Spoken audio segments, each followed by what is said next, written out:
আসসালামু আলাইকুম। আমি আব্দুল বাকি টেক্সবিডি পক্ষ থেকে আপনাকে জানাচ্ছি আন্তরিক শুভেচ্ছা, অভিনন্দন। এ পর্যায়ে আমি আপনাকে দেখাবো আপনি কিভাবে আপনার লোকাল হোস্টে অর্থাৎ XAMPP সফটওয়্যারের মাধ্যমে আপনি ওয়ার্ডপ্রেস ইনস্টল দিতে পারেন আপনার লোকাল হোস্টে কাজ করার জন্য। তো কথা না বেরিয়ে শুরু করা যাক। আমি ধরে নিলাম আপনি আপনার সফটওয়্যারে XAMPP সফটওয়্যারটি ইনস্টল দিয়েছেন আমার পূর্বের টিউটোরিয়ালটি ফলো করে। তো এখন আমি প্রথমে যেটা করছি সেটা হলো ওয়ার্ডপ্রেসের যে অফিসিয়াল ওয়েবসাইট আছে wordpress.org সেখানে যাচ্ছি।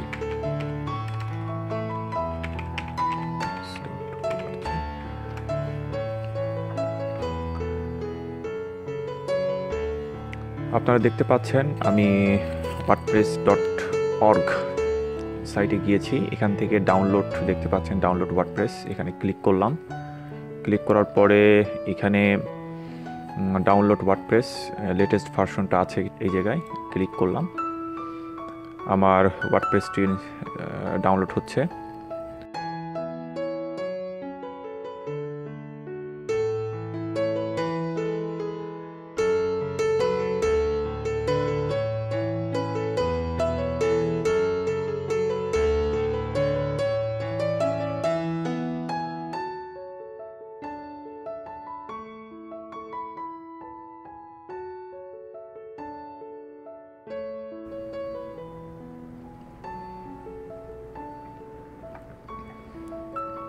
দেখতে পাচ্ছেন ডাউনলোডটি হয়ে গেছে। এখন আমি এটা ওপেন করলাম।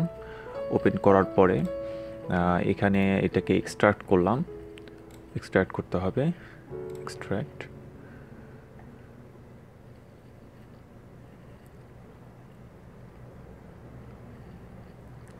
এক্সট্রাক্ট হচ্ছে। This tutorial presented by TechsBD.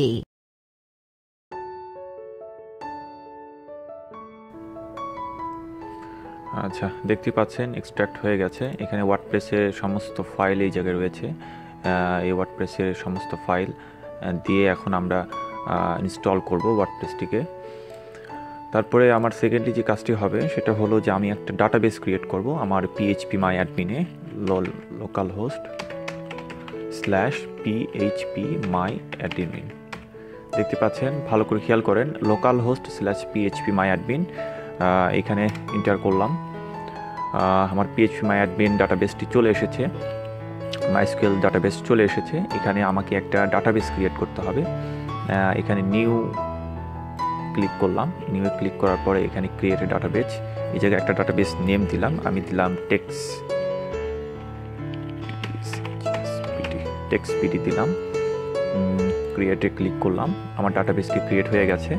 এখন আমার তৃতীয় যে কাজটি হবে সেটা হলো যে আমি সরাসরি আমি যে ফাইলটি ডাউনলোড করেছি এই ফাইলটিকে আমি আমার htdoc ফোল্ডারে মুভ করব।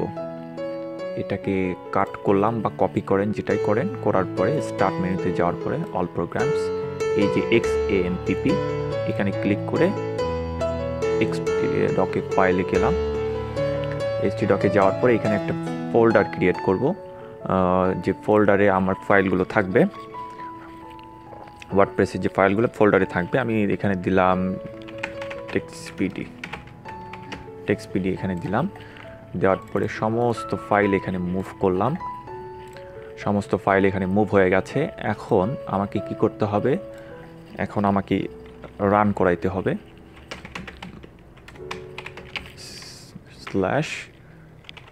/TechsBD এন্টার করলাম। দেখতে পাচ্ছেন ওয়ার্ডপ্রেসের থিমটি চলে এসেছে। এখান থেকে ইংলিশ সিলেক্ট করবেন।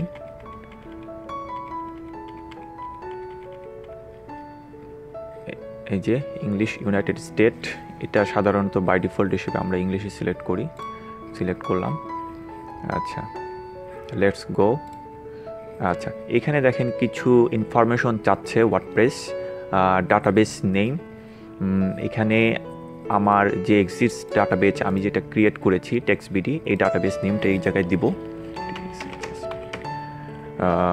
আপনি আপনার যে ডাটাবেস, যে নামে ডাটাবেসটা ক্রিয়েট করবেন ঠিক সেই নেমটি এই জায়গায় দিবেন, ইউজার নেম। এখানে রুট দিতে হবে। রুট মিনস এখানে আমার এই যে পিএইচপি মাই অ্যাডমিন, এই পিএইচপি মাই অ্যাডমিন যখন XAMPP সফটওয়্যারটি ইনস্টল করা হয় তখন বাই ডিফল্ট সেখানে মাইস্কুয়েল ডাটাবেজের ইউজার নেম থাকে রুট এবং পাসওয়ার্ড ব্ল্যাঙ্ক থাকে, পাসওয়ার্ড থাকে না। ডাটাবেজের হোস্ট হয় লোকাল এবং টেবিল প্রেফিক্স এটা WP থাকবে। এছাড়াও আপনি অন্য কোনো প্রেফিক্স ইউজ করতে পারবেন, এক্সাম্পল টেক্সপিডির জন্য TS, PS ইত্যাদি। টেবিল প্রেফিক্স চেঞ্জ করলাম না, শুধুমাত্র ডাটাবেস নেমটি চেঞ্জ করলাম, ইউজারটি রুট দিলাম, সাবমিট করলাম। এই যে অলরাইট, দেখতে পাচ্ছেন রান দিস ইনস্টলেশন, এখন ইনস্টল হবে। আচ্ছা দেখেন, সাইট নেম অর্থাৎ আপনার পছন্দের মতো যে কোনো একটা সাইটের নাম দিবেন। আমি এখানে TechsBD দিচ্ছি।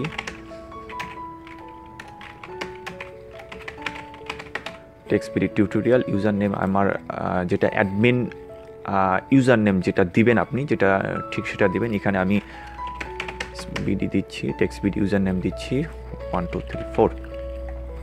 পাসওয়ার্ড আপনি আপনার পছন্দের মতো পাসওয়ার্ড দেবেন এখানে। এছাড়াও এখানে অটোমেটিকলি একটা পাসওয়ার্ড জেনারেট হবে, আপনি যদি চান যে কোনো পাসওয়ার্ড দিতে পারেন। আমি এখানে পাসওয়ার্ড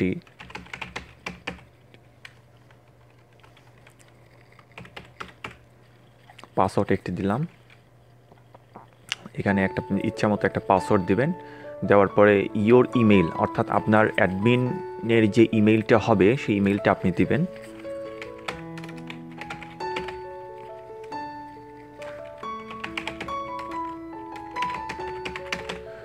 আমি এখানে ইমেইল একটা দিলাম।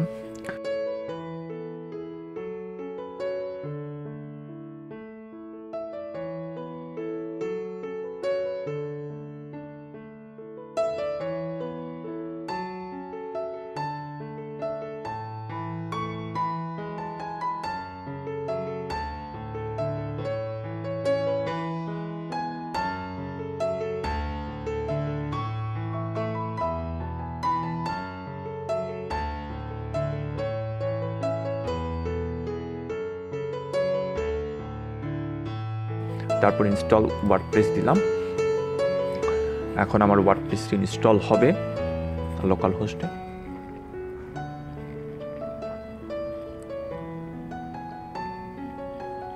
Alright, success. আচ্ছা ঠিক আছে, এখন এখানে আমি যে পাসওয়ার্ডটি ইউজার নেমটি ব্যবহার করেছি সেই ইউজার নেম দিতে হবে TechsBD। পাসওয়ার্ডটি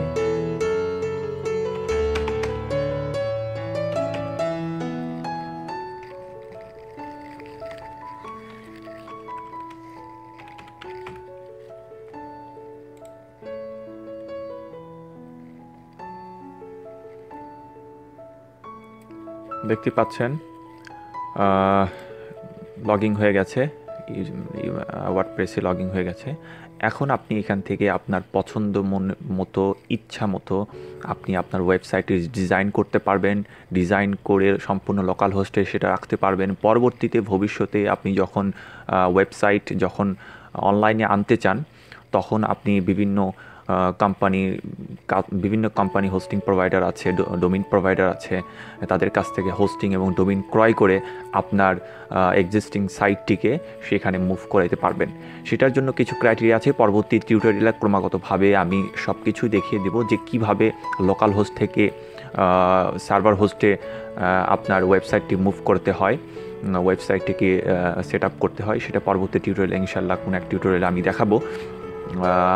আর কথা না বাড়িয়ে আজকের মতো বিদায় নিচ্ছি। আমি আব্দুল পাখি। পরবর্তী টিউটোরিয়ালের দেখার জন্য আমন্ত্রণ রইল।